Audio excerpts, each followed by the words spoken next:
Nadia ابا کی یتیم بھتیجی تھی، نرم مزاج اور صابر لڑکی۔ میں بچپن سے اس کے لیے دل میں ایک خاص نرم گوشہ رکھتا تھا۔ میرے ذہن میں نادیہ کی پہلی واضح تصویر 6 سال پہلے کی ہے، جب ابا کے انتقال کے بعد وہ بالکل اکیلی رہ گئی تھی۔ اس کی آنکھوں میں خاموش سوال ہوتا تھا، جس کا جواب میری ماں نے کبھی نہیں دیا، بلکہ اس کے لیے اپنا دروازہ بند کر لیا۔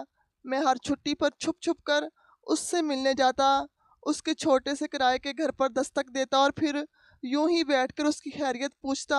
وہ ہمیشہ شکریہ کے چند الفاظ میں اپنی پوری زندگی کا بوجھ سمیٹ لیتی۔ میں نے دیکھا کہ وقت کے ساتھ اس کی نرمی اور صبر گہرا ہوتا گیا، اور وہ خاموشی سے زندگی کے ہر نشیب و فراز کو قبول کرتی رہی۔ جب میں نے اپنی تعلیم مکمل کر کے ایک اچھی نوکری حاصل کر چکا تھا اور اپنی زندگی میں استحکام محسوس کرنے لگا، تو یہ احساس جاگا کہ اب اس ذمہ داری کو پورا کرنا ہے جو ابا میرے کندھوں پر چھوڑ کر گئے تھے۔ نادیہ کی تنہائی مجھے ہر وقت کانٹے کی طرح چبھتی تھی۔ وہ صرف میری رشتہ دار نہیں تھی، وہ ہمیشہ سے میرے دل کا ایک نامعلوم حصہ تھی۔ جب وہ جوان ہوئی تو میں نے فیصلہ کیا کہ اسے تنہائی سے نکال کر اپنی زندگی کا حصہ بناؤں گا۔ میں نے ایک دو بار اماں سے نادیہ کا ذکر کیا، مگر ہر بار ان کا رد عمل سخت اور غیر متوقع ہوتا تھا۔ وہ ایک بھتیجی ہے بیٹا، ایک ذمہ داری نہیں، اماں نے ٹھوس لہجے میں کہا، اور ہم نے اس کی مدد کر کے اپنا فرض نبھا دیا ہے۔ شادی اس کی اپنی قسمت ہے۔ مجھے معلوم تھا کہ اماں ہم نے اپنا فرض نبھا دیا ہے، مطلب صرف یہ تھا کہ اس کے یتیم ہونے کے بعد محلے میں میری ساکھ خراب نہ ہو۔ وہ اسے خاندان کا حصہ سمجھنے کو تیار نہیں تھی۔ میں جانتا تھا کہ اماں اس رشتے کو کبھی قبول نہیں کریں گی۔ ان کے ذہن میں میری شادی کے لیے ایک بالکل مختلف تصویر تھی، ایک امیر اور بااثر خاندان کی لڑکی جو ہمارے گھر کی رونق بڑھائے اور ہمارے سماجی مقام کو مزید اونچا کر دے۔ نادیہ جو کہ صرف سادہ دلی اور صبر کی دولت رکھتی تھی، اس کے معیار پر کہیں کھڑی نہیں ہوتی تھی، لہٰذا میں نے خاموشی سے نکاح کر لیا۔ یہ فیصلہ میرے لیے مشکل تھا، میں اماں کی نافرمانی نہیں کرنا چاہتا تھا، مگر اپنے ضمیر اور نادیہ کے مستقبل کے درمیان مجھے اپنا راستہ چننا پڑا۔ میں نے اپنے پرانے دوست قاسم کو بلایا، جو میرے نکاح کے لیے گواہ بنا، اور مسجد کے امام صاحب نے سادگی سے یہ فریضہ ادا کر دیا۔ نادیہ کے چہرے پر اس وقت مسکراہٹ، خوف اور اطمینان کا ایک ملا جلا تاثر مجھے آج تک یاد ہے۔ نکاح کے بعد جب ہم گھر پہنچے تو شام کی اذان گونج رہی تھی۔ میں نے گہرا سانس لیا اور نادیہ کا ہاتھ تھام کر دروازہ کھولا۔ اماں صحن میں بیٹھی ہوئی تھی، چائے پی رہی تھی، اور میری چھوٹی بہن سدرا ان کے بال بنا رہی تھی۔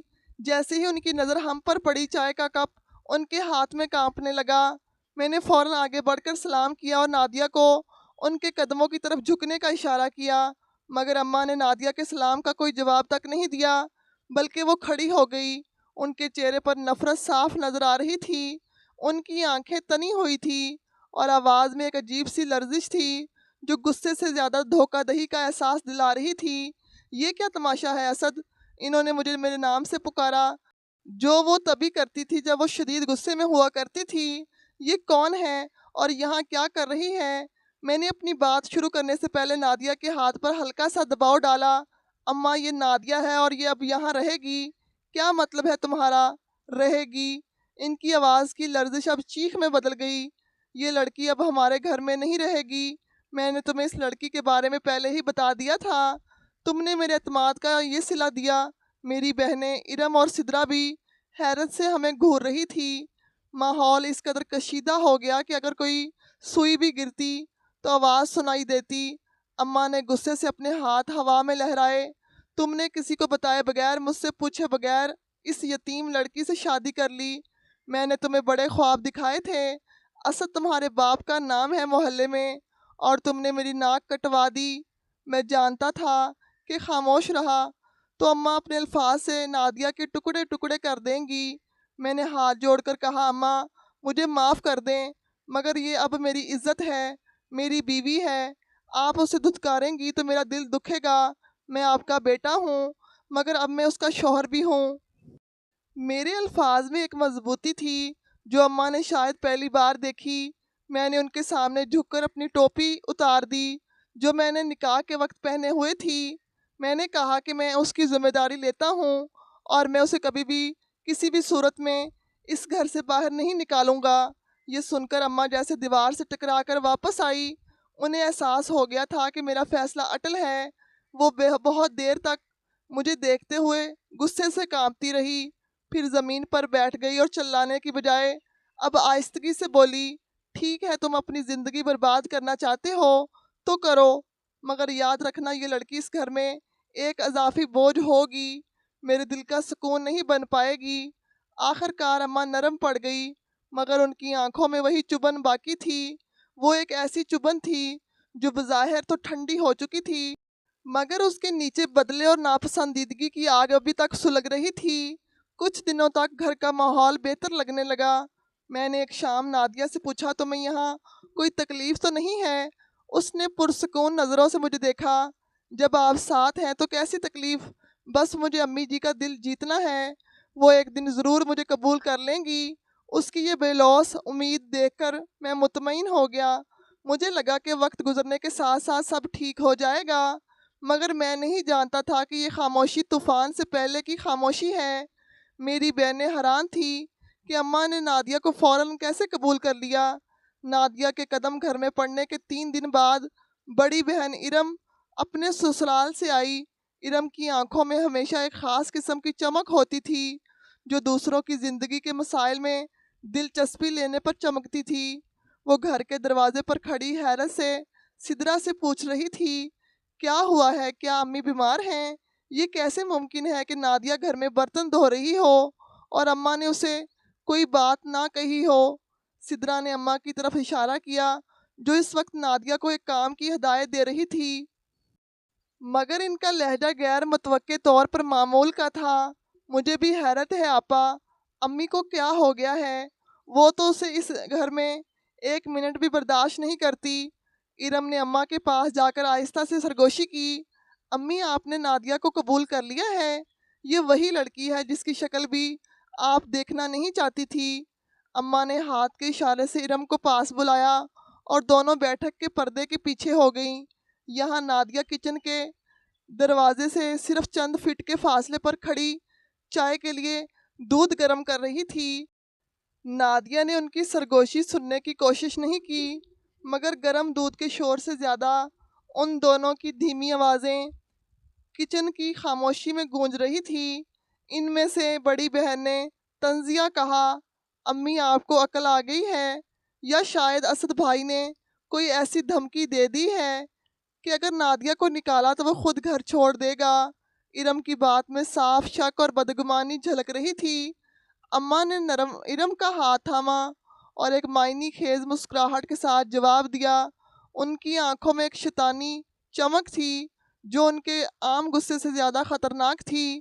جب اگلا میٹھے سے ہی مر جائے تو زہر دینے کی ضرورت نہیں ہوتی۔ اماں نے بات مکمل کرنے سے پہلے ایک لمحے کا وقفہ لیا، جیسے وہ چاہتی تھی کہ اس جملے کی گہرائی ان کی بیٹیوں کو پوری طرح محسوس ہو سکے۔ جب کوئی تمہارے سامنے تمہاری بات مان لے، تمہاری خدمت کرے اور تمہارے غصے کو ٹھنڈا کرنے کی ہر ممکن کوشش کرے تو اس کی تعریف کر کے اسے اپنے آپ پر زیادہ اعتماد دلا دو۔ وہ خود ہی اس انتظار میں مر جائے گا کہ تم اس سے پیار کرو گی، اور وہ مرتے دم تک یہ انتظار نہیں چھوڑے گا، کیونکہ اس نے تمہاری نفرت کو بھی اپنی محبت سے قبول کیا ہے۔ یہ آہستہ چلنے والی آگ ہے بیٹا، اور یہ زیادہ تکلیف دے گی۔ یہ جملے نادیہ نے دروازے کے پیچھے سے سن لیے۔ چائے کا کپ جو وہ اٹھائے کھڑی تھی اس کے ہاتھ میں ساکت ہو گیا۔ دودھ جو چولہے پر ابل کر بہہ چکا تھا، مگر نادیہ کو اس کی تپش محسوس نہیں ہوئی۔ اس کا پورا وجود پتھر بن چکا تھا۔ اماں کے لفظ میٹھے سے مر جائے اس کے کانوں میں گونج رہے تھے، جیسے کسی نے اس کی سب سے بڑی امید کو چھرا گھونپ دیا ہو۔ وہ کچھ دیر پتھر بنی کھڑی رہی، اس کے آنسو ایک گولی کی طرح اس کی آنکھوں سے نکل کر چولہے پر گرے اور فوراً ہی جھاگ بن کر ہوا میں تحلیل ہو گئے۔ اس شام میرے دفتر سے آنے سے پہلے نادیہ نے اپنے آنسو پونچھ کر کچن میں سارا بہا ہوا دودھ صاف کیا اور چپ چاپ باقی کے کاموں میں لگ گئی۔ اس نے اپنی آنکھوں اور چہرہ بار بار ٹھنڈے پانی سے دھویا تاکہ میرے سامنے اس دکھ کی کوئی نشانی باقی نہ رہے۔ شام کے کھانے پر بھی اماں کا رویہ نادیہ سے بالکل ٹھیک تھا۔ وہ اسے بیٹی کہہ کر مخاطب کر رہی تھی اور چھوٹے چھوٹے کام خود کرنے کی بجائے نادیہ سے کہہ رہی تھی۔ نادیہ کا دل اس منافقت پر مزید ٹوٹ رہا تھا۔ رات کو میں نے دیکھا وہ چپ چاپ برتن دھو رہی تھی۔ کچن میں چھت پر لگا ہوا بلب ٹمٹما رہا تھا اور اس روشنی میں نادیہ کا چہرہ معمول سے زیادہ زرد لگ رہا تھا۔ میں اس کے پاس گیا، اس کی کمر پر اپنا ہاتھ رکھ کر پیار سے پوچھا، کچھ پریشان لگ رہی ہو؟ طبیعت ٹھیک نہیں ہے؟ اس نے چونک کر میری طرف دیکھا۔ اس کی آنکھوں میں ایک گہرا سمندر تھا جسے وہ چھپانے کی کوشش کر رہی تھی۔ اس نے فوراً ایک مجبور مسکراہٹ اپنے چہرے پر لائی اور بولی، نہیں، بس نیند نہیں آ رہی، سوچا جلدی سے برتن دھو کر فارغ ہو جاؤں۔ اس نے اپنا کام جاری رکھا اور میری طرف دوبارہ نہیں دیکھا۔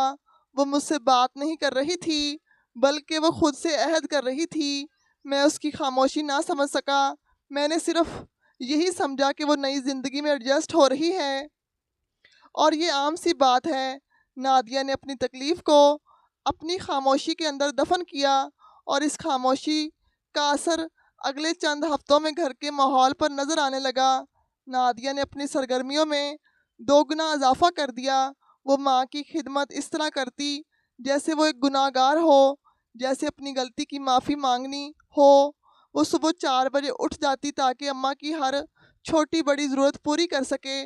اس نے یہ تک نہیں دیکھا کہ اماں نے کس طرح اپنی خدمت کا معیار بلند کر دیا تھا۔ نادیہ نے ایک دو بار میرے سامنے بہنوں کے رویے کے بارے میں بھی اشارہ کرنے کی کوشش کی۔ ایک دن بڑی بہن ارم نے نادیہ کو میرے پرانے کپڑے دھونے کے دوران کہا کہ تم خوش قسمت ہو کہ تم نے اسد بھائی کو پھنسایا، ورنہ تمہارے جیسی لڑکی کو ہمارے گھر کی سیڑھیاں بھی صاف کرنے کو نہ ملتی۔ نادیہ یہ جملہ سن کر بہت دل برداشتہ ہوئی تھی۔ کئی دن اندر ہی اندر اس جملے کو ہضم کرنے کے بعد ایک دن نادیہ نے بہت ہمت جمع کی۔ میں اس شام کو اخبار پڑھ رہا تھا اور نادیہ میرے لیے چائے لے کر آئی۔ اس نے ہچکچاتے ہوئے کہا، آپ کی اماں اور بہنیں مجھ سے ناراض رہتی ہیں، میں کتنی بھی خدمت کروں خوش نہیں ہوتی، ایسا لگتا ہے جیسے وہ مجھے دیکھ کر خوش نہیں ہیں۔ نادیہ کا لہجہ انتہائی دھیما اور محتاط تھا۔ اس نے اس بات کو صرف ایک شکوے کے طور پر نہیں بلکہ ایک معصوم درخواست کے طور پر پیش کیا تھا کہ میں اس رشتے کو بہتر بنانے میں اس کی مدد کروں، مگر میری تھکی ہوئی طبیعت اور پہلے سے موجود بدگمانی نے میرا ذہن بالکل الٹ دیا۔ میں فوراً بھڑک گیا۔ میں نے تم سے کہا تھا کہ میری ماں اور بہنوں کے خلاف ایک لفظ بھی بولا تو برداشت نہیں کروں گا۔ میرے ہاتھ سے اخبار گر گیا۔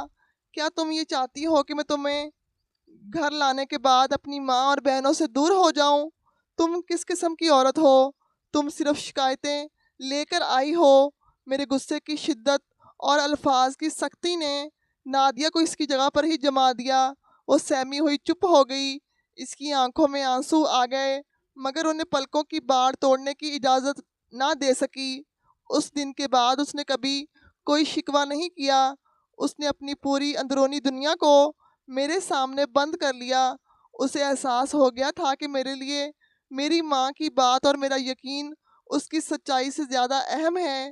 اس کے خاموش ہونے کے بعد کمرے میں ایک ایسی خاموشی چھا گئی جو میری چیخوں سے زیادہ شور مچا رہی تھی۔ میں نے بعد میں شرمندگی محسوس کی مگر معافی مانگنے کی ہمت نہیں ہوئی، مگر اس کی آنکھوں کا سکون جیسے کہیں کھو گیا تھا۔ وہ ہمیشہ مسکراتی رہتی تھی۔ اس کی آنکھوں میں ایک امید کی چمک تھی جو اب بجھ چکی تھی۔ میں نے محسوس کیا کہ وہ اکثر خاموش رہنے لگی ہے، کام کرتے ہوئے، کھاتے ہوئے، پیتے ہوئے یا میرے ساتھ بیٹھے ہوئے بھی اس کا ذہن کہیں اور ہوتا تھا۔ وہ ہمیشہ ایک گہری سوچ میں ڈوبی رہتی اور جب میں اسے پکارتا تو وہ چونک کر جواب دیتی۔ میں نے اس کے اس رویے کو خود سے جوڑنے کی بجائے غلط معنی دینا شروع کر دیے۔ مجھے لگا شاید وہ سست ہے اور اس نئی زندگی کے بوجھ کو اٹھانے کے لیے تیار نہیں ہے۔ میں نے سوچا کہ وہ گھر کے کاموں سے تھک جاتی ہے یا شاید وہ آرام کی عادی ہے۔ ایک دن میں نے نادیہ سے پوچھا کہ تم دن بھر تھکی ہوئی کیوں لگتی ہو؟ مجھے لگتا ہے کہ تم کام کو دل سے نہیں کرتی۔ اس نے صرف اتنا جواب دیا، ایسی بات نہیں ہے، میں آپ کے گھر والوں کو خوش رکھنے کے لیے ہر ممکن کوشش کر رہی ہوں، مگر حقیقت یہ ہے کہ وہ اندر سے ٹوٹ چکی تھی۔ میری جاب ایسی تھی کہ صبح نکلتا اور رات کو واپس آتا۔ صبح جب میں نکلتا تھا، نادیہ مجھے ناشتہ دے چکی ہوتی تھی اور باورچی خانے میں کام کر رہی ہوتی تھی، مگر اماں اور بہنیں اسے کبھی تنہا کام نہیں کرنے دیتی تھی۔ وہ ہمیشہ نادیہ سے کہتی کہ اسے برتنوں کو دھونے کی ضرورت نہیں ہے کیونکہ نادیہ ٹھیک طریقے سے صاف نہیں کرتی۔ ایک دن اماں نے کہا، نادیہ تم جا کر کمرے میں آرام کرو، ہم خود ہی یہ والے برتن دھو لیں گے، تمہاری نازک انگلیاں ٹوٹ جائیں گی۔ اماں کے الفاظ بظاہر تو میٹھے تھے مگر ان میں کڑوا طنز تھا۔ نادیہ نے فوراً جواب دیا، نہیں امی جی، یہ میرا کام ہے، میں کیوں آپ کو زحمت دوں؟ مگر اماں نے اسے زبردستی کمرے میں بھیج دیا اور میری بہنیں ارم اور سدرا جھک کر برتن دھونے لگی۔ ان کی آپس کی سرگوشیاں نادیہ کے کمرے تک پہنچی۔ دیکھو تو مہارانی کمرے میں جا کر بیٹھ گئی ہے اور ہم نوکرانیاں ان کے برتن دھو رہی ہیں۔ نادیہ بستر پر بیٹھی یہ سب سنتی اور اس کے دل پہ یہ خوف جاگتا کہ جب میں رات کو آؤں گا تو مجھے کیسا منظر نظر آئے گا۔ میں اکثر دیکھتا کہ جب گھر آؤں تو نادیہ فارغ بیٹھی ہوتی ہے اور امی اور بہنیں گھر کا کام کر رہی ہوتی تھی۔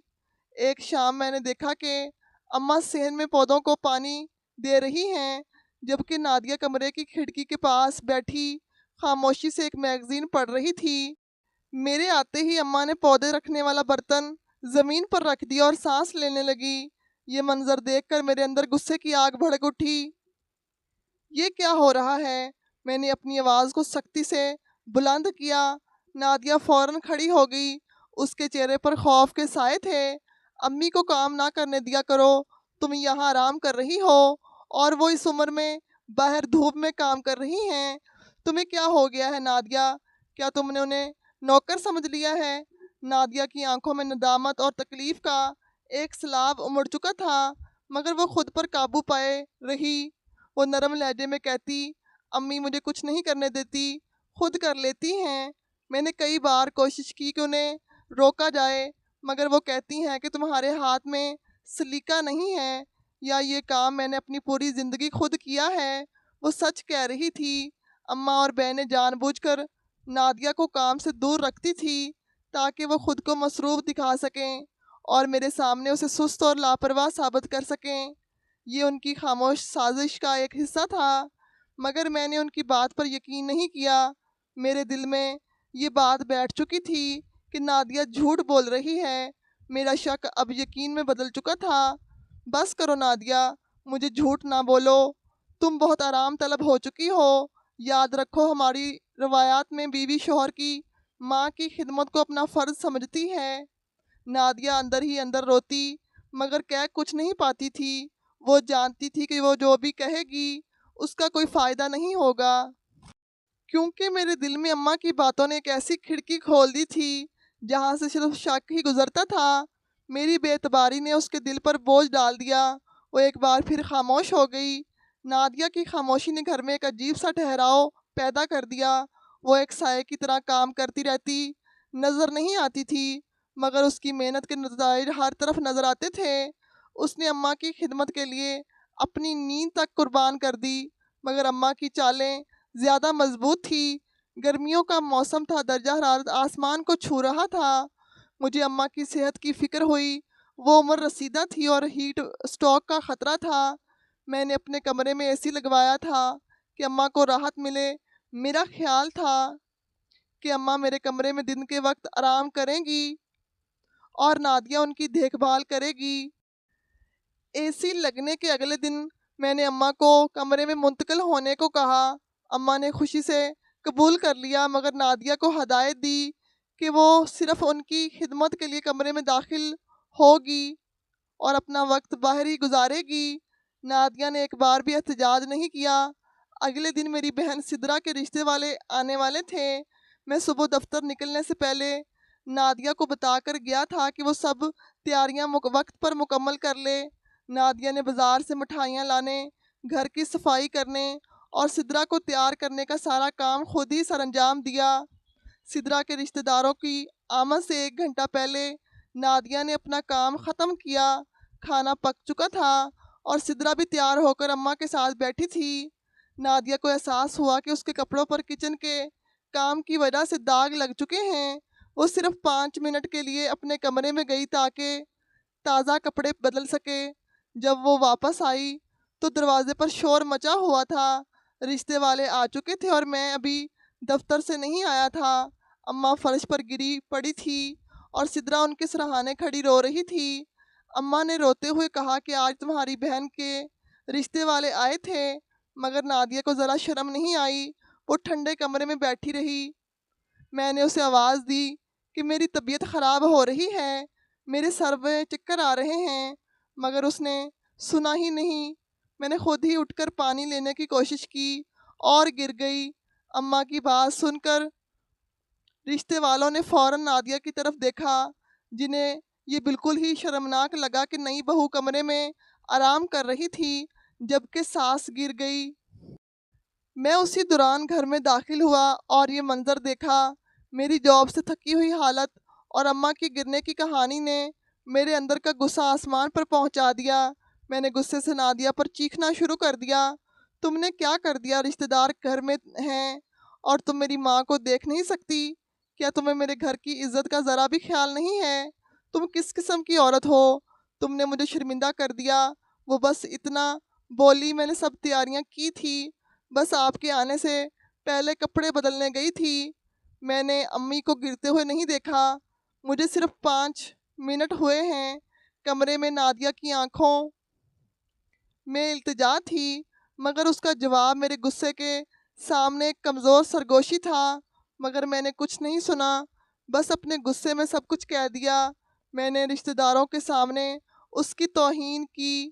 میں نے اسے ہدایت دی کہ وہ فوراً کچن میں جائے اور کسی کو اپنا چہرہ نہ دکھائے۔ رشتہ داروں کے چہروں پر بھی نفرت صاف نظر آ رہی تھی۔ سدرا کے رشتے کی بات تو ٹھیک رہی، مگر گھر کی فضا زہریلی ہو چکی تھی۔ اس رات نادیہ بستر پر نہیں آئی۔ میں نے اپنا غصہ ٹھنڈا ہونے کے بعد اسے ڈھونڈا۔ وہ دیر تک چھت پر بیٹھی رہی۔ آسمان پر تاروں کی کوئی انتہا نہیں تھی، مگر نادیہ کی خاموشی کی انتہا تھی۔ جب میں چھت پر گیا تو دیکھا کہ وہ پرانے سے کمبل میں لپٹی ہوئی خاموشی سے آسمان کو دیکھ رہی ہے۔ اس کے چہرے پر آنسوؤں کے نشانات تھے۔ میں نے اسے کہا، نیچے آ جاؤ، ٹھنڈ لگ جائے گی۔ اس نے میری طرف دیکھا۔ اس کی آنکھیں خالی اور غیر حاضر تھی۔ آپ کو مجھ پر یقین کیوں نہیں آیا؟ میں نے آپ کے گھر کے لیے سب کچھ کر دیا۔ میں نے لاجواب ہو کر کہا، تمہارے کمرے میں ہونے کا ثبوت میری ماں کا زمین پر گرا ہونا تھا۔ نادیہ ماں کبھی جھوٹ نہیں بولتی۔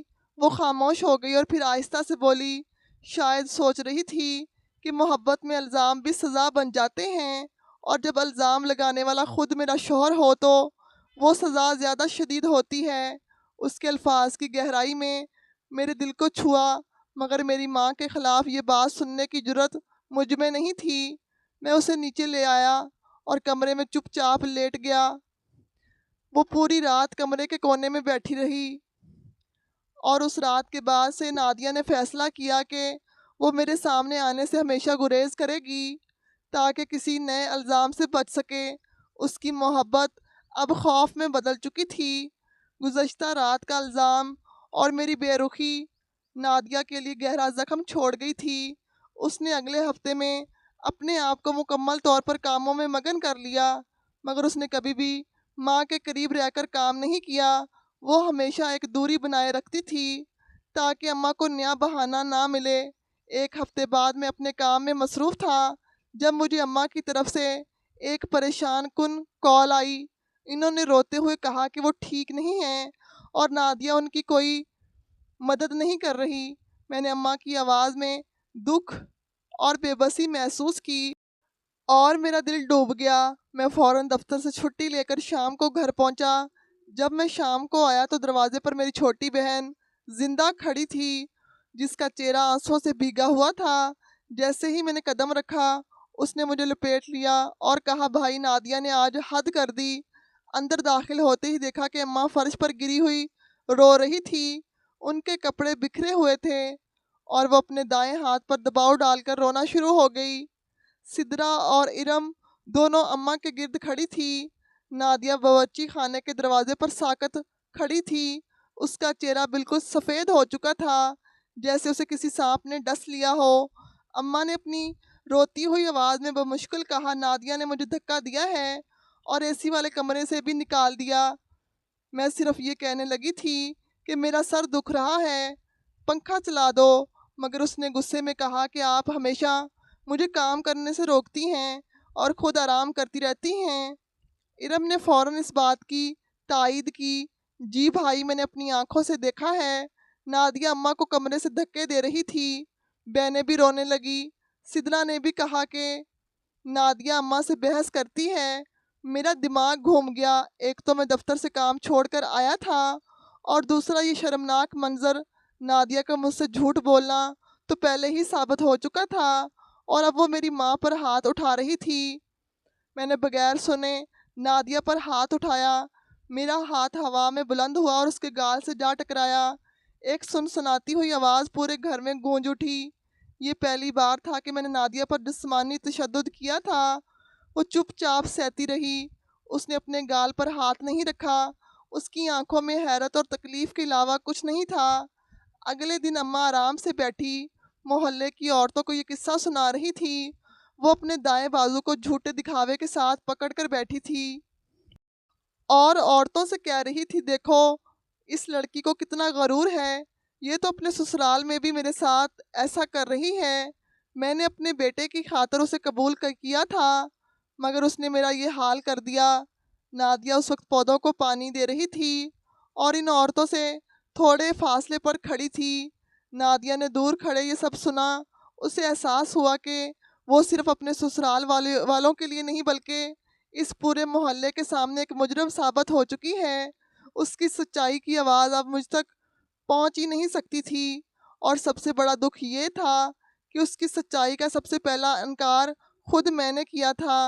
وہ اپنا کام چھوڑ کر دیوار سے ٹیک لگا کر کھڑی ہو گئی۔ اس کی آنکھوں میں نمی نہیں تھی، صرف ایک ٹھہراؤ تھا۔ اس نے اپنے دل میں فیصلہ کیا کہ اب وہ صرف خاموشی سے زندگی گزارے گی، بولے گی نہیں۔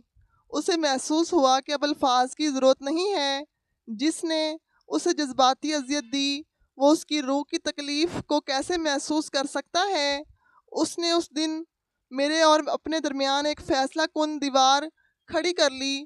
وہ اب میری بیوی تھی مگر اس کا دل کہیں اور جا چکا تھا۔ نادیہ کی خاموشی اب گھر کے صبر سے بڑی سچائی بن چکی تھی۔ میرے ہاتھ اٹھانے کے واقعے کے بعد گھر میں ایک ایسی غیر فطری خاموشی چھا گئی جو مجھے بے چین کر دیتی تھی۔ نادیہ اب سارا دن میری ماں اور بہنوں کی نظروں سے دور گزارتی۔ وہ صبح میرے اٹھنے سے پہلے ہی ناشتہ بنا کر چلی جاتی اور رات کو میرے سونے کے بعد کمرے میں آتی۔ وہ اور میں ایک ہی چھت کے نیچے اجنبی بن چکے تھے۔ اسی دوران اماں نے میرے کانوں میں زہر گھولنا شروع کر دیا۔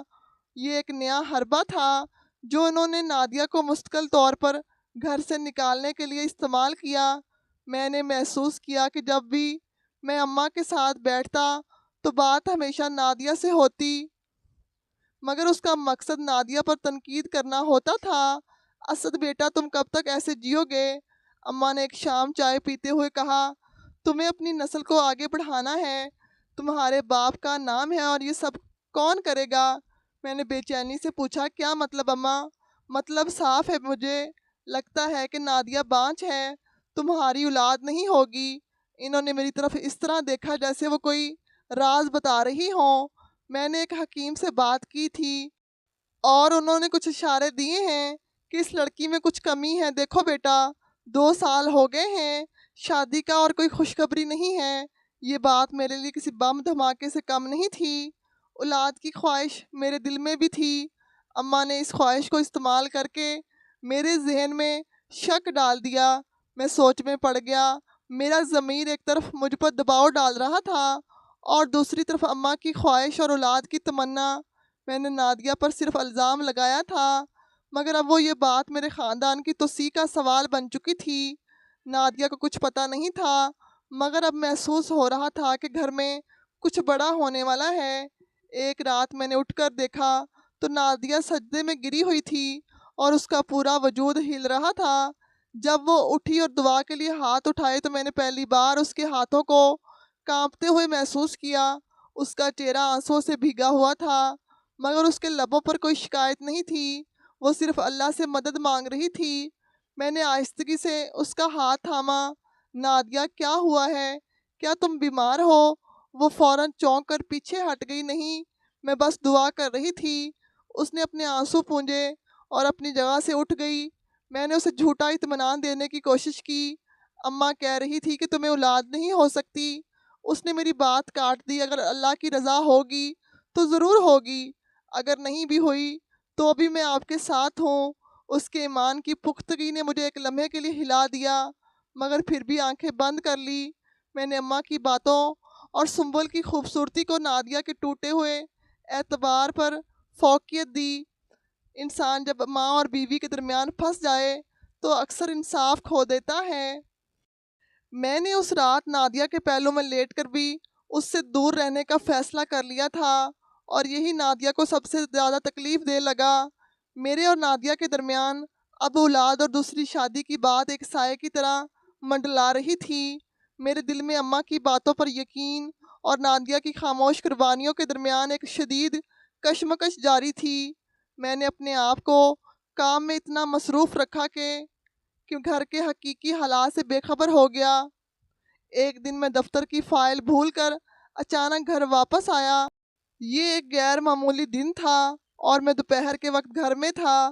میں نے سوچا کہ میں خاموشی سے جا کر فائل لوں گا اور کسی کو پتہ بھی نہیں چلے گا، مگر جیسے ہی میں گھر کے قریب پہنچا، میں نے اپنے کمرے سے اونچی آواز میں کسی فلم کے چلنے کی آواز سنی۔ اندر رومانوی ڈائیلاگ سن کر میرا خون کھول اٹھا۔ یہ کیا ہے؟ کیا نادیہ آرام کر رہی ہے اور میری ماں اور بہنیں کام کر رہی ہیں؟ مجھے لگا کہ نادیہ اے سی والے کمرے میں بیٹھی فلم دیکھ رہی ہوگی۔ میں غصے سے کمرے کی طرف بڑھا، مگر اسے رنگے ہاتھوں پکڑ سکوں، آج اسے اس کی غیر ذمہ داری کی سزا دوں۔ مگر جیسے ہی گیلری سے گزرا، میری نظر کچن پر پڑی۔ نادیہ کچن میں برتن دھو رہی تھی۔ اس نے مجھے نہیں دیکھا اور وہ اس وقت دھوپ میں کھڑی تھی۔ برتنوں کا ڈھیر لگا ہوا تھا اور اس کے ماتھے پر پسینے کے قطرے تھے۔ میں چونک کر رک گیا۔ فلم کی آواز میرے ہی کمرے سے آ رہی تھی۔ میں نے پلٹ کر کمرے کے دروازے کے قریب جا کر جھانکا۔ سامنے سنبل بیٹھی تھی، جو میرے پلنگ پر لیٹی ہوئی بڑے آرام سے فلم دیکھ رہی تھی۔ اس نے ریموٹ کا والیوم اتنا زیادہ رکھا ہوا تھا کہ پوری گلی سن سکتی تھی۔ میرے کمرے کے اے سی کی ہوا اس کے چہرے پر پڑ رہی تھی اور وہ کسی شہزادی کی طرح لیٹی ہوئی تھی۔ تبھی سنبل نے سدرا سے کہا کہ ذرا اس نوکرانی کو بلاؤ، میرے لیے چائے بنا کر لے آئے، میرا گلا سوکھ گیا ہے۔ سدرا نے اماں سے کہا نادیہ کو بلائیں، وہ بنائے گی چائے۔ اماں باہر کچن کے دروازے پر جا کر زور سے آواز دینے لگی، اے نادیہ، تمہارا دماغ خراب ہو گیا ہے کیا؟ تم بحری ہو گئی ہو؟ فوراً یہاں آؤ اور سنبل کے لیے چائے بناؤ۔ نادیہ نے خاموشی سے اپنے ہاتھ دھوئے اور اندر آئی۔ وہ پریشان لگ رہی تھی۔ سنبل نے نادیہ کو دیکھ کر طنزیہ مسکراہٹ دی اور کہا، مہارانی کو وقت مل گیا ہے، جا کر چائے بناؤ، اور ہاں، اس بار میٹھی بنانا، تمہاری طرح کڑوی نہیں۔ میں چونک گیا۔ یہ سب دیکھ کر میرا دل لرز گیا۔ نادیہ میرے کمرے میں نہیں تھی، سنبل تھی، اور وہ اسے نوکرانی کہہ کر مذاق اڑا رہی تھی۔ مجھے اپنی ماں اور بہنوں کی چالاکی سمجھ میں آ گئی۔ وہ جان بوجھ کر نادیہ کو کام میں مصروف رکھتی تھی اور خود آرام کرتی تھی، تاکہ جب میں واپس آؤں تو نادیہ مجھے فارغ نظر آئے۔ ابھی میں کچھ کہتا، امی کمرے میں آئی اور نادیہ پر چیخنے لگی، ابھی تک برتن دھو رہی ہو؟ تمہاری بہن اور میں تمہارے برتن صاف کر کر کے تھک گئے ہیں۔ کیا کپڑے تمہارا باپ دھوئے گا؟ شرم نہیں آتی؟ نادیہ نے چائے کا کپ سنبل کو دیا اور اس کے آنسو بہنے لگے۔ وہ خاموش تھی، مگر اس کے جسم کی ہر حرکت اس کی تکلیف بیان کر رہی تھی۔ میں دروازے کے پیچھے سے یہ سب دیکھتا رہا۔ میرے اندر ایک طوفان مچ گیا۔ میری بیوی جس پر میں نے ہاتھ اٹھایا تھا وہ میری ماں اور بہنوں کی سازش کا شکار تھی، اور میں جو اس کا شوہر تھا اپنی ہی ماں کے جھوٹے الزامات پر یقین کرتا رہا۔ میں اس دن دفتر کی فائل لیے بغیر ہی گھر سے واپس چلا گیا۔ میں سارا دن شہر کی سڑکوں پر کار چلاتے ہوئے گزارا۔ میرے دماغ میں اماں اور سنبل کا منظر اور نادیہ کے آنسو گھوم رہے تھے۔ میں ایک ایسے گناہ کا بوجھ اٹھائے ہوئے تھا جس کی تلافی ممکن نہیں لگتی تھی۔ جب میں رات کو گھر لوٹا تو سب کچھ معمول پر تھا۔ اسی رات میں کمرے میں بیٹھا تھا کہ اماں اندر آئی۔ ان کے چہرے پر ایک فاتحانہ مسکراہٹ تھی اور وہ اب بالکل بھی بیمار نہیں لگ رہی تھی۔ میں نے تمہارے دل میں دوسری شادی کی بات ڈال دی ہے، سنبل ہی اب میری بہو بنے گی۔ اماں کا لہجہ حتمی تھا۔ میں نے سنبل کے والد سے بھی بات کر لی ہے اور وہ راضی ہے۔ بس تمہیں نادیہ کو طلاق دے کر یہ کام کرنا ہے۔ میرے قدموں تلے زمین نکل گئی۔ یہ سب اتنی جلدی اور اس قدر بے رحمی سے ہو رہا تھا کہ مجھے یقین نہیں آیا۔ اماں، کیا آپ مجھے طلاق کے لیے کہہ رہی ہیں؟ ہاں، اس لڑکی نے تمہاری زندگی میں سوائے ذلت کے کچھ نہیں دیا۔ اماں نے میرے ہاتھ کو دباتے ہوئے کہا، تمہاری حقیقی خوشی سنبل کے ساتھ ہے۔ اب اس فضول رشتے کو ختم کرو۔ نادیہ یہ سب دروازے کے باہر سن رہی تھی۔ وہ میرے لیے چائے لے کر آئی تھی اور جیسے ہی اس نے دروازے کے قریب قدم رکھا اس نے ماں کے آخری جملے سن لیے۔ چائے کی ٹرے اس کے ہاتھ میں کانپنے لگی۔ اماں میرے کمرے سے باہر نکل گئی اور نادیہ خاموشی سے چائے کی ٹرے میز پر رکھ کر واپس جانے لگی۔ میں نے اسے پکارا، نادیہ رکو۔ وہ دروازے پر رک گئی۔ اس نے پیچھے پلٹ کر میری طرف نہیں دیکھا۔ اس نے اس رات مجھ سے صرف ایک جملہ کہا، اگر آپ کو سکون اسی میں ہے تو میں خود چلی جاؤں گی۔ اس کی آواز میں کوئی شکوہ نہیں تھا، صرف ایک تھکا ہوا عزم تھا۔ میں آپ کو اور اماں کو کبھی کوئی تکلیف نہیں دینا چاہتی۔ وہ جملے میرے دل پر تیر بن کر لگے۔ میں اس خاموشی اور اس کے جواب میں موجود بے پناہ درد کو محسوس کر سکتا تھا۔ میں نے اسے روکنے کی کوشش نہیں کی۔ میں اتنا شرمندہ تھا کہ اس کی آنکھوں میں نہیں دیکھ سکتا تھا۔ میں نے کچھ دن تک خود کو کام میں مصروف رکھا۔ میرا ضمیر چیختا رہا۔ مجھے یاد آیا کہ نادیہ کے ساتھ میرا نکاح کتنا سچا اور خالص تھا۔ میں نے اماں کو چلاتی ہوئی آنکھوں سے دیکھا تھا، مگر اس کے باوجود میں ان کی بات پر طلاق دینے کو تیار ہو رہا تھا۔ میں رات کو سو نہیں پاتا تھا۔ میرے دوست قاسم نے بھی مجھے سمجھایا کہ میں غلطی کر رہا ہوں۔ اسد، ماں کا احترام اپنی جگہ، میری بیوی کا حق اس سے بھی زیادہ ہے جو تم اسے دے رہے ہو۔ تم نے خود دیکھا ہے کہ تمہاری ماں تمہاری زندگی کو کنٹرول کر رہی ہے۔ کیا تم ایک چال کے لیے اپنا سچا رشتہ توڑ دو گے؟ قاسم نے مجھے شدید تنبیہ کی۔ آخر ایک دن میں نے خود فیصلہ کیا۔ میں جانتا تھا اگر میں نے نادیہ کو طلاق دے دی تو میں کبھی خوش نہیں رہ پاؤں گا۔ میں نے اماں کی خواہش کی بجائے اپنے دل کی آواز سننے کا فیصلہ کیا۔ میں نے یہ فیصلہ کیا کہ اماں اور میری بہنیں جو بھی سوچیں، میں اپنے اور نادیہ کے رشتے کو بچاؤں گا۔ میرے فیصلے میں میرے دل کو ایک نیا اطمینان بخشا۔ میں نے نادیہ کی خاموشی کو توڑا۔ میں اماں کو جواب دینے کی ہمت نہیں کر پایا۔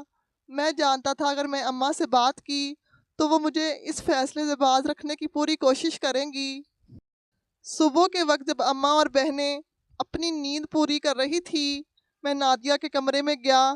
وہ ایک چھوٹی سی چٹائی پر بیٹھی صبح کی نماز پڑھ رہی تھی۔ اس کے چہرے پر ایک عجیب سی معصومیت اور تھکن تھی۔ میں نے نادیہ کا ہاتھ پکڑا۔ وہ چونکی جیسے کسی نے اسے گہری نیند سے جگا دیا ہو۔ نادیہ، مجھے معاف کر دو۔ میں نے پہلی بار دل سے یہ الفاظ کہے۔ میں نے تمہیں تکلیف دی۔ میں نے تم پر اعتبار نہیں کیا۔ میں نے سب کچھ دیکھ لیا ہے۔ اس کی آنکھوں میں آنسو آ گئے، مگر اس نے اپنا ہاتھ پیچھے نہیں کھینچا۔ میں نے کہا، چلو اب ہم الگ مکان میں رہیں گے۔ اور وہ حیرت سے بولی، کیا اماں ناراض نہیں ہوں گی؟ وہ کیا کہیں گی کہ میں نے آپ کو ان سے دور کر دیا؟ میں نے اس کے ہاتھ کو مضبوطی سے تھاما۔ اب بہت ناراضگیاں ہو چکی، اب سکون چاہتا ہوں۔ میں تمہیں اور وہ سکون دینا چاہتا ہوں جس کی تم حقدار ہو، اور میں تمہیں اپنی ماں اور بہنوں کی باتوں کی وجہ سے اب اور تکلیف نہیں دے سکتا۔ نادیہ کی آنکھوں میں امید کی ایک نئی کرن چمک اٹھی۔ اس نے خاموشی سے ہاں کر دی۔ ہم نے اگلے ہی دن ایک چھوٹا سا کرائے کا گھر لے لیا جو ہمارے پرانے محلے سے تھوڑا دور تھا۔ یہ ایک بہت سادہ اور چھوٹا سا گھر تھا، مگر اس میں سکون کی ایک ایسی خوشبو تھی جو میرے پچھلے گھر میں کبھی نہیں تھی۔ جب میں اماں کو اپنا فیصلہ سنانے گیا تو انہوں نے شور مچا دیا۔ وہ رونے لگی، چلانے لگی کہ میں نے اپنی بیوی کی وجہ سے انہیں چھوڑ دیا ہے۔ اس بدبخت لڑکی نے میرے بیٹے کو جادو کر دیا ہے۔ میں نے اماں کے قدموں میں بیٹھ کر کہا، میں آپ کو نہیں چھوڑ رہا اماں، میں صرف اپنا گھر الگ کر رہا ہوں۔ آپ کا بیٹا ہمیشہ آپ کا ہی رہے گا، مگر نادیہ میری زندگی ہے۔ میری جانے کے بعد اماں نے سنبل کے والد سے بات توڑ دی اور میرے لیے روتی رہی، مگر میں نے ایک بار پھر پیچھے مڑ کر نہیں دیکھا۔ نادیہ نے گھر کو محبت سے سجایا۔ اس نے پردے لٹکائے، چھوٹے چھوٹے پودے رکھے اور کچن کو اتنا صاف ستھرا بنا دیا کہ وہاں کام کرنا بھی خوشی دیتا تھا۔ پہلے ہی دن شام کو جب میں کام سے واپس آیا اور دروازہ کھولا تو نادیہ دروازے پر میرا استقبال کر رہی تھی۔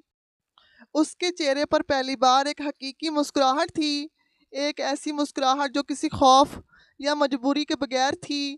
اس نے مجھے گلے لگایا اور اس لمحے مجھے لگا کہ میں واقعی گھر آ گیا ہوں۔ اس کی طرف سے بنائے گئے گرم کھانے کی خوشبو اور اس کے چہرے کی روشنی نے مجھے ایک نیا اعتماد دیا۔ پہلی بار زندگی میں سکون محسوس ہوا۔ ہمارے چھوٹے سے گھر میں نادیہ اور میں نے ایک نئی زندگی کا آغاز کیا، جہاں صرف محبت، احترام اور اعتبار تھا، نہ کہ نفرت اور الزامات۔ ہمارا چھوٹا سا گھر محبت اور سکون سے بھرپور تھا، مگر اس سکون کی قیمت مجھے محلے والوں کی باتوں اور میری ماں کی ناراضگی کی شکل میں ادا کرنی پڑ رہی تھی۔ اماں نے فوراً ہی ہمارے خلاف محلے میں ایک مہم شروع کر دی۔ صبح میں کام پر نکلتا تو پڑوسیوں کے چہرے پر طنزیہ مسکراہٹیں دیکھتا۔ محلے والوں نے باتیں بنانا شروع کر دی، بیوی کے جادو میں آیا ہوا ہے، ماں کو چھوڑ دیا۔ ہر طرف یہی الفاظ گونجنے لگے۔ کچھ لوگ مجھے روک کر کہتے، اسد تم نے اپنی ماں کا دل دکھایا ہے، یہ اچھا نہیں ہے۔ اماں نے سب کو بتا دیا کہ نادیہ ایک شاطر اور جادوگرنی لڑکی ہے جس نے بیٹے کو ماں سے دور کر دیا۔ امی اور بہنوں نے بھی یہی بات پھیلا دی۔ ارم اور سدرا نے بھی اپنے سسرال میں اور محلے میں یہی شور مچا دیا کہ اس نے بھاگی ہوئی یتیم لڑکی کی وجہ سے ماں کو تنہا چھوڑ دیا۔ ایک دن میری بڑی خالہ آئی اور انہوں نے مجھے لعن طعن کی، تم اپنی ماں کا اکلوتا سہارا ہو اور تم نے نادیہ کی باتوں میں آ کر اپنی ماں کو دھتکار دیا، تمہیں شرم نہیں آتی؟ میں نے کان بند کر لیے، میں نے ان سب باتوں پر توجہ دینا چھوڑ دی۔ میں نے نادیہ کی طرف دیکھا، نادیہ نے کبھی جواب نہیں دیا، نہ محلے والوں کو، نہ ہی فون پر خالہ کو۔ اس نے اس ساری منفی ماحول کو اپنے اوپر حاوی نہیں ہونے دیا۔ جب بھی کوئی پڑوسن اسے تانے دیتی، وہ صرف مسکرا کر اسے نظر انداز کر دیتی۔ میں نے محسوس کیا کہ جب انسان سچ پر ہو تو وقت ہی اس کا گواہ بن جاتا ہے۔ نادیہ کا صبر اور میری پختگی ہمارا ہتھیار تھی۔ ہم نے 3 مہینے اسی طرح محلے والوں کی تانا زنی میں گزارے۔ نادیہ نے اپنے رویے سے لوگوں کو یہ احساس دلایا کہ وہ اسد کو اس کی ماں سے دور نہیں کر رہی، بلکہ وہ صرف اپنی زندگی گزار رہی ہے۔ لوگ آہستہ آہستہ اس کے اخلاق اور صبر کی تعریف کرنے لگے۔ اس کے منفی تبصرے کم ہوتے گئے، مگر میری بہنوں کی نفرت وہی رہی۔ یہ وقت میرے لیے مشکل ضرور تھا، مگر نادیہ کی غیر مشروط محبت میں مجھے ایک نئی طاقت دی۔ وہ ہمیشہ کہتی، جب آپ کا ضمیر صاف ہو تو آپ کو کسی بات سے فرق نہیں پڑنا چاہیے۔ وقت گزرتا گیا۔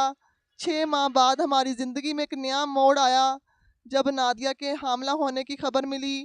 یہ خبر ہمارے لیے ایک معجزے سے کم نہیں تھی، خاص طور پر اس لیے کہ اماں نے اسے بانجھ قرار دے دیا تھا۔ یہ خبر سن کر میں نے اماں کو فون کیا، مگر انہوں نے میری بات کاٹنے کے بعد صرف اتنا کہا، یہ تمہارے لیے خوشی کی بات ہوگی، میرے لیے نہیں۔ وہ ابھی بھی ناراض تھی۔ اسی دوران بہنوں کی شادیاں ہو گئی۔ اماں نے میری غیر موجودگی میں اور بغیر کسی اطلاع کے دونوں بہنوں کی شادیاں طے کر دی۔ وہ مطمئن تھی کہ اب بیٹیاں اپنے گھر خوش رہیں گی۔ ماں کو یقین تھا کہ وہ اپنی بیٹیوں کے لیے ایک اچھی قسمت لکھ رہی ہیں۔ وہ اکثر نادیہ پر طنز کرتی تھی کہ اس کے ساتھ رہنے سے میرا مستقبل اچھا نہیں ہو سکتا، مگر بیٹیوں کی زندگی ہمیشہ اچھی رہے گی۔ مگر تقدیر کا الٹا باب لکھا۔ شادیوں کے چند مہینے بعد ہی مجھے ایک خبر ملی جو میرے لیے بھی ایک شدید جھٹکا تھی۔ میری بہن ارم کو اس کے شوہر نے طلاق دے دی۔ معاملہ بہت معمولی تھا، مگر اس کا شوہر انتہائی غصے والا تھا۔ چند ہی مہینے بعد دوسری بہن سدرا کے شوہر نے سوکن لا بٹھائی، سدرا کو شدید ذہنی اذیت پہنچائی اور وہ گھر چھوڑ کر اماں کے پاس واپس آ گئی۔ اماں ٹوٹ گئی، ان کا غرور، ان کی ساری پلاننگز، سب کچھ تباہ ہو گیا۔ جن بیٹیوں کے مستقبل کو محفوظ سمجھتی تھی ان کی زندگیاں بکھر چکی تھی۔ وہ روتی ہوئی ہمارے دروازے پر آئی۔ میں نے دروازہ کھولا اور اماں کو دیکھا۔ وہ بہت کمزور اور تھکی ہوئی لگ رہی تھی۔ ان کے کپڑے بکھرے ہوئے تھے اور ان کی آنکھوں میں بہت زیادہ دکھ تھا۔ وہ صرف اتنا کہہ سکی، اسد میری بیٹیاں برباد ہو گئی۔ میں خاموش رہا، میرے دل میں کوئی غصہ نہیں تھا، صرف ایک شدید دکھ تھا۔ میں نے سوچا کہ اللہ نے ہمیں ہمارے اعمال کا بدلہ دے دیا ہے۔ مگر نادیہ فوراً آگے بڑھی۔ اس نے ماں کو میرے ہاتھ سے پہلے تھاما۔ ماں نے نادیہ کا ہاتھ جھٹکنے کی کوشش کی، مگر نادیہ نے مضبوطی سے ان کا ہاتھ تھاما اور انہیں صوفے پر بٹھایا۔ نادیہ نے کہا، اماں جی سب ٹھیک ہو جائے گا، آپ پریشان نہیں ہوں۔ اس کی آواز میں کوئی طنز، کوئی انتقام نہیں تھا، صرف ایک خالص محبت اور ہمدردی تھی۔ نادیہ کی ہمدردی اور اپنائیت دیکھ کر اماں کا دل بسیج گیا۔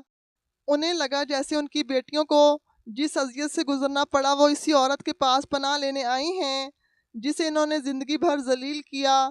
اماں نے روتے ہوئے نادیہ کا ہاتھ پکڑا اور کہا کہ ہم نے تم پر بہت ظلم کیے نادیہ، بہت ظلم، مجھے معاف کر دو۔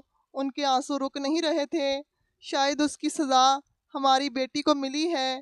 اللہ نے میرے گناہوں کا بدلہ میری بیٹیوں سے لے لیا ہے۔ نادیہ نے ہاتھ پکڑ کر انہیں اٹھایا اور کہا، جو ہو گیا اسے بھول جائیں۔ آپ کی بیٹیوں کو آپ کی ضرورت ہے، آپ یہاں رہیں، ان کو سنبھالیں۔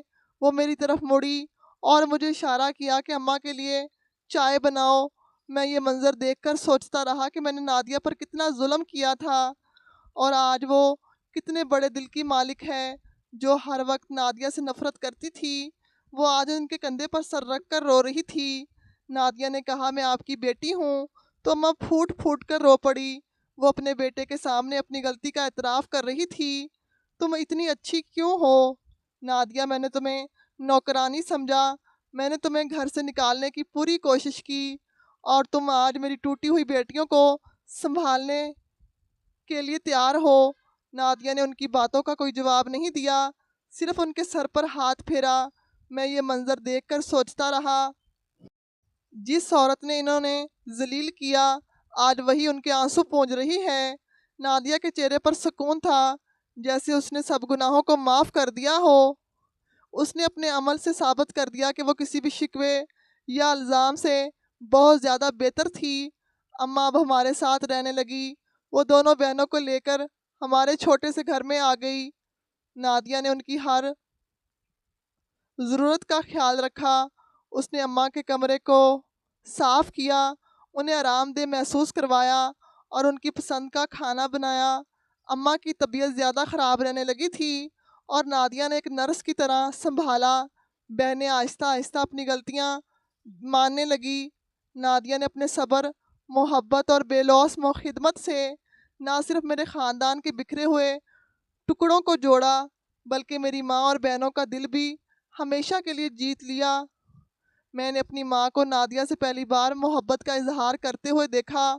میری ماں نے اس کے ہاتھ پر بوسہ دیا اور کہا کہ تم نے مجھے ایک ایسی بیٹی دی جو ہماری اپنی بیٹیاں بھی نہیں بن سکی، اور یہی نادیہ کی اصل فتح تھی، ایک ایسی فتح جس میں کوئی ہارنے والا نہیں تھا، صرف ٹوٹے ہوئے رشتے جڑے تھے۔